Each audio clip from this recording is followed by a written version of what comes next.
जिज्ञासु मित्रों, अभिनंदन है आपका दिव्य सृजन स्पिरिचुअल में। और आज इस वीडियो के साथ हम प्रारंभ कर रहे हैं Shrimad Bhagavad Gita life and family management. अब आपके मन में यह प्रश्न होगा कि ये Shrimad Bhagavad Gita life and family management का अर्थ क्या है और इसका उद्देश्य क्या है। तो इसका अर्थ पहले आप ये समझ लें, इसके साथ लाइफ एंड फैमिली मैनेजमेंट क्यों जुड़ा हुआ है। क्योंकि लाइफ को कैसे मैनेज करना है, हमें अपने जीवन में किस प्रकार से जीवन जीना है, सुख और दुख के साथ कैसे अपने आप को मैनेज करना है, क्योंकि यही लोग मैनेज नहीं कर पाते हैं। सुख का एक्सेप्टेंस है, दुख का एक्सेप्टेंस नहीं होता, सफलता का है, असफलता का नहीं होता, नहीं भी होना चाहिए, लेकिन नहीं होने में भी एक एक्सेप्टेंस होता है। तो कैसे हम, क्योंकि ये द्वैत संसार सुख दुख लाभ हानि जय पराजय इसमें लगा रहता है, तो हम कैसे इसका लाभ उठा सके, किस प्रकार से हम इसका लाभ उठाकर, श्रीमद् भगवद गीता का लाभ उठाकर हम अपने जीवन को सुदृढ़ कर सके, हम अपने जीवन को बेहतर जीवन बना सके। तो इसलिए ये लाइफ मैनेजमेंट हो गया। श्रीमद् भगवद गीता जी का ये एक प्रति जो है हमारे पास है, छोटा सा इसलिए लिए हैं ताकि जो है आप लोगों के समक्ष खड़ा रहकर, अगर भारी भरकम ले लेंगे तो शायद उठाकर फिर एक एक चीज को पढ़ना मुश्किल होगा और उसको उस पर व्याख्या देना मुश्किल होगा। तो श्रीमद् भगवद गीता पर व्याख्या होगी।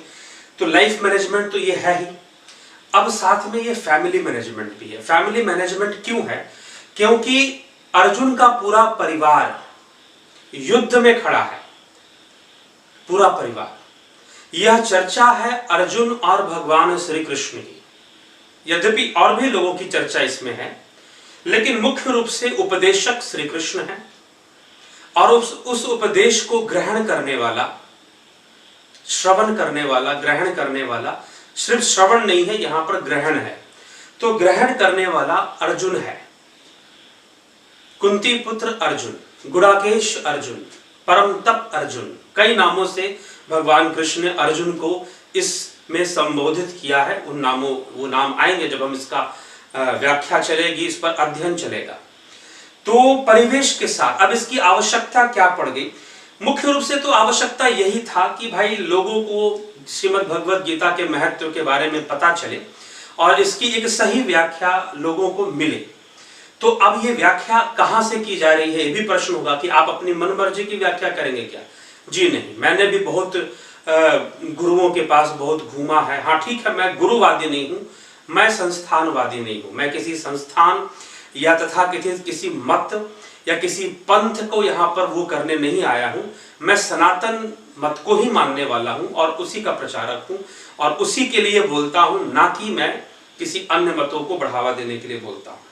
या कोई आज के वर्तमान में संस्थानवाद और गुरुडम हमारे समाज में फैला हुआ है, गुरुवाद फैला हुआ है। और वो गुरुवाद क्या करता है? अब देखिए, मैं आपको बता रहा हूं समस्या क्या होती है। भारत में आपको ऐसा कोई गुरु नहीं मिलेगा जो कि श्रीमद् भगवद गीता का आधार ना लेता हो, इसका आधार लेकर ना बोलता हो।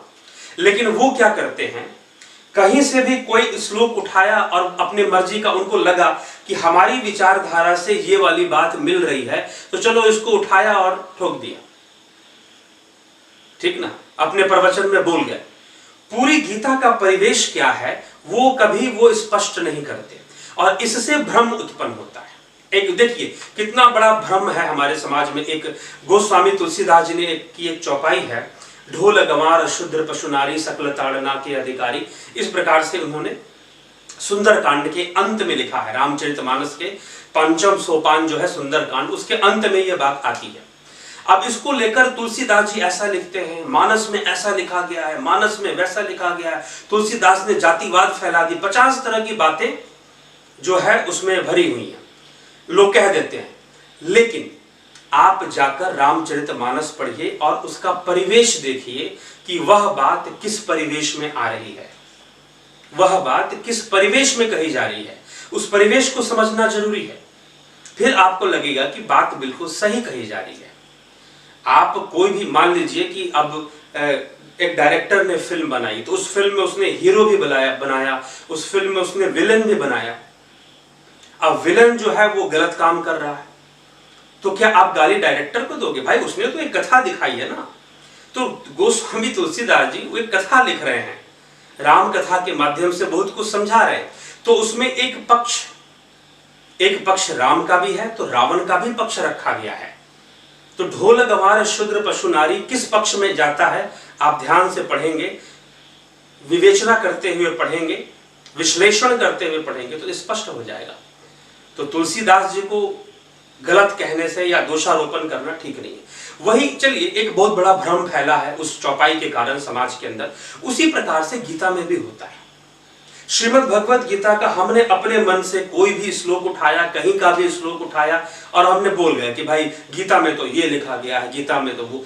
किस परिवेश में गीता का उपदेश दिया गया है, उस परिवेश को समझना आवश्यक है।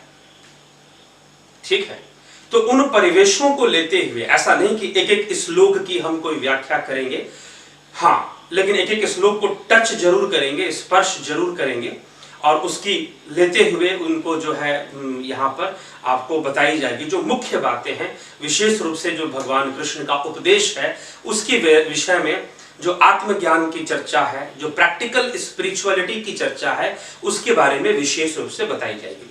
तो सबसे पहला विषय हम आज ही से लेते हैं इसी वीडियो से, और वो पहला विषय हमारा क्या है, जैसा कि आपने इसके थंबनेल पर देखा, क्या देखा, संजय ने वाची गीता। जी हाँ, एक प्रश्न भी मैंने किया था अपने कम्युनिटी पोस्ट में कि गीता के जो गीता हम पढ़ते हैं, उसमें प्रश्न इस प्रकार था, जो गीता हम पढ़ते हैं उसके वाचक कौन है? कृष्ण है, संजय है, धृतराष्ट्र है या वेदव्यास है? कौन है? तो धृतराष्ट्र तो हो ही नहीं सकता है। अब बच गए तीन। वेदव्यास क्यों? क्योंकि भाई महाभारत वेदव्यास ने लिखी है और महाभारत के भीष्म पर्व से ये निकला है श्रीमद् भगवद गीता।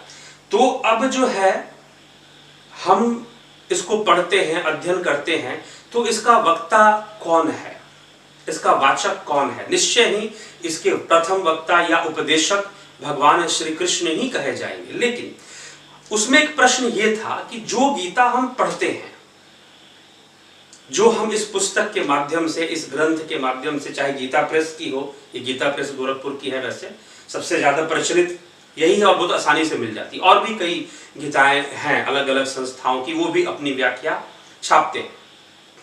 तो जो है अब हम जब इसको पढ़ते हैं तो इसके वक्ता कौन है, इसके वाचक कौन है? जो पढ़ते हैं, तो जो हम पढ़ते हैं उसके वाचक कौन है? उसके वाचक भगवान कृष्ण तो निश्चित रूप से, इसके वाचक की बात की जा रही, उपदेशक नहीं। उपदेशक तो श्री कृष्ण है ही, लेकिन इसके वाचक जो है, जिस परिवेश को रखा जा रहा है, उस परिवेश की व्याख्या यहां पर कौन कर रहा है? श्री कृष्ण तो अर्जुन की मना स्थिति को देखकर उसे उपदेश दे रहे हैं, उसे समझा रहे हैं कि भाई तुम ऐसी विचारधारा मत रखो, जैसा तुम सोच रहे हो ये ठीक नहीं है, और वो विचारधारा खत्म हो जाए, अर्जुन का वो व्याधि, मानसिक रोग उसको पकड़ लिया है, वो दूर हो जाए। तो भगवान कृष्ण अपना विचार अर्जुन को समझाते हुए रखते हैं, परंतु पूरे परिवेश का जो वक्ता है वह कौन है? तो प्रथम श्लोक गीता का क्या कहता है? धर्म क्षेत्रे कुरुक्षेत्रे समवेता युवत्सव मामका पांडवाश्चैव किम कुर्वत संजय। यह धृतराष्ट्र उवाच है।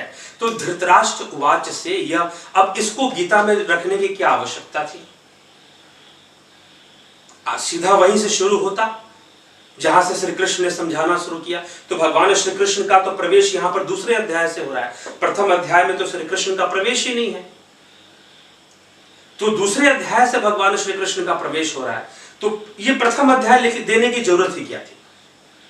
किस लिए दिया गया प्रथम अध्याय?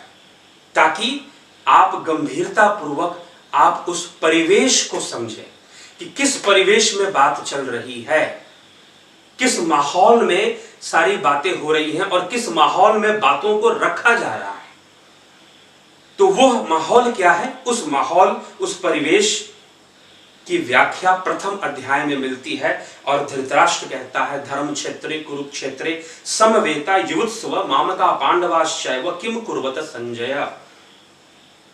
संजय से पूछता और संजय उत्तर देना शुरू करते। देखिए, अब एक और मैं एक परिस्थिति आपके सामने लाता हूँ, मेरे जीवन का अनुभव बोलते बोलते मुझे याद आ गया तो मैं आपके सामने बता रहा हूँ कि क्या है कि एक बार मुझे कहीं जाने का अवसर मिला, छोड़िए कहाँ किस स्थान पर, क्योंकि उस स्थान से उस व्यक्ति जुड़ा होता है तो कई बार लोग पहचान जाते हैं कि भाई इनके बारे में बोल रहे हैं, तो ठीक नहीं लगता है।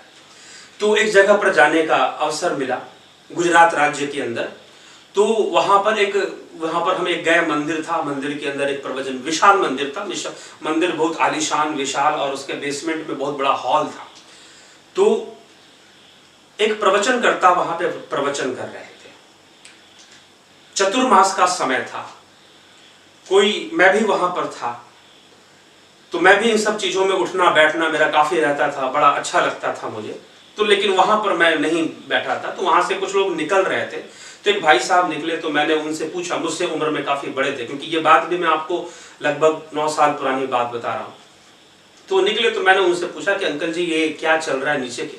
तो उन्होंने बताया कि गीता प्रवचन चल रहा है और बहुत बड़े महात्मा जी हैं एक, उनकी खुद की उम्र 90 साल है, उनकी खुद की उम्र 90 साल है, और उन्होंने गीता के 90 अध्याय पर, उन्होंने 90 अध्याय के 90 अर्थ निकाले हैं, उन्होंने कई टीकाएं की हैं, कई टीकाएं की हैं गीता की, और 90 अर्थ पूरी श्रीमद् भगवत गीता के उन्होंने दिए हैं। तो वो ऐसे बोल रहे थे, मैं भी कई लोगों को सुनता था, तो मेरे मुंह से अचानक एक शब्द निकला, पता नहीं प्रभु की कृपा से निकला या कैसे निकला। मैंने उनसे पूछा, क्या 90 अर्थ सुनकर मोह भंग हो जाएगा? अब वो मुझे देखने लगे, उन्होंने एक्सपेक्ट नहीं किया था कि ऐसा प्रश्न भी कोई सामने से पूछ देगा। 90 अर्थ निकाल दो या 900 अर्थ निकाल दो, अगर तुम्हारा मोह भंग नहीं हुआ तो सब व्यर्थ है, कोई लाभ नहीं है। इसलिए गीता, अब यहीं से, अब ये प्रथम श्लोक से ही क्या बात प्रमाणित होती है? यह बात प्रमाणित होती है कि धर्म क्षेत्रे कुरुक्षेत्रे समवेता युत्सव मामका पांडवाश्चैव किम कुर्वत संजय। धृतराष्ट्र पूछ रहा है और संजय उत्तर दे रहे हैं, दृष्ट्वा तु पांडवानीकं व्यूढ़ं दुर्योधनस्तदा आचार्य मुपसंगम्य राजा वचनम ब्रवीत। कि दुर्योधन ने अपने जाकर जो है पांडवों की सेना को देखते हुए उसने बोला, क्या बोला उसकी व्याख्या नीचे आ रही है। तो एक बात प्रमाणित हो जाता है कि ये सारी गीता, भगवान कृष्ण का जितना भी उपदेश है वो कौन सुन रहा है? धृतराष्ट्र भी सुन रहा है, मात्र अर्जुन नहीं सुन रहा है, धृतराष्ट्र भी सुन रहा है, लेकिन धृतराष्ट्र का मोह भंग नहीं हुआ, अर्जुन का ही मात्र मोह भंग हुआ। क्यों? क्योंकि एक होती है थ्योरी और एक होता है प्रैक्टिकल। धृतराष्ट्र ने मात्र सुना, ग्रहण नहीं किया, क्योंकि उसके पास ग्रहण करने के लिए कुछ था नहीं, प्रैक्टिकल उसको नहीं हुआ।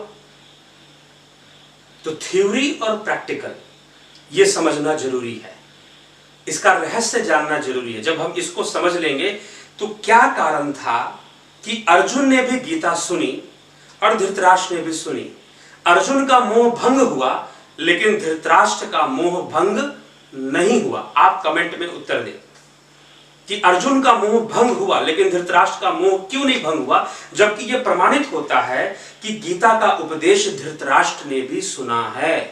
किससे? संजय के मुख से सुना है, उपदेश वही है। अब यही बात आती है ना, अब आप कहोगे कि नहीं अर्जुन ने सीधा कृष्ण जी से सुना, धृतराष्ट्र ने सीधा नहीं सुना, तो आप जो गीता पढ़ रहे हैं क्या सीधा कृष्ण भगवान आपको सुना रहे हैं क्या? आप भी तो वही संजय और धृतराष्ट्र वाली गीता पढ़ रहे हैं।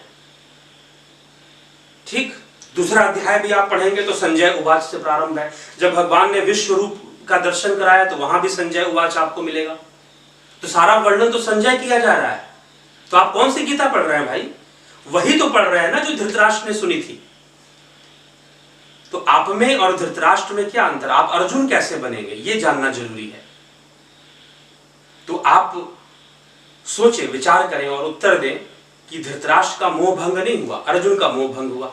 गीता तो यही थी, तो आपका मोह भंग होगा, आपकी मुक्ति होगी। कैसे संभव है? विचार करके उत्तर दें और अगले व्याख्यान का प्रतीक्षा करें, अगले व्याख्यान के लिए इंतजार करें। धन्यवाद।